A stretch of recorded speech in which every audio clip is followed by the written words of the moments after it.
Irritable bowel syndrome is one of the most common reasons why people come and get advice for their gut symptoms.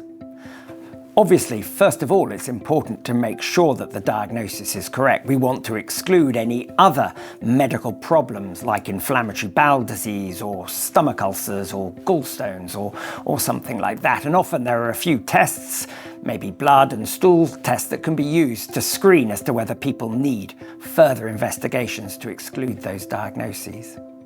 And I think of irritable bowel syndrome as being a sort of disconnect between the normal functions of the gut. I mean, the gut's a pretty special thing if you think about it. It's able to take food in at the top end, to process it through its length, to digest it, absorb all the nutrients, package up that can't be absorbed, and pass it out the other end when we go for a poo. And if you think about it, the vast majority of that happens under the radar. We're not really aware of it happening. And when that process becomes disjointed, that's when people get symptoms of irritable bowel syndrome. It may be issues with gut motility, it may be issues with the fermentation of food, which causes gas and bloating, and it may be issues with the sensitivity of the gut to being stretched.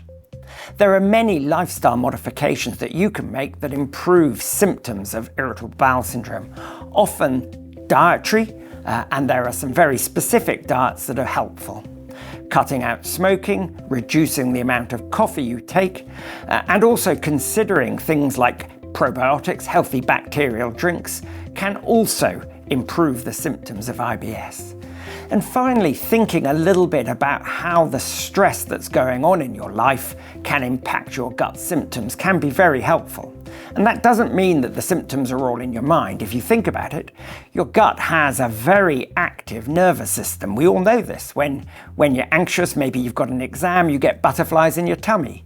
Some people feel nauseous or get diarrhea before a really important event.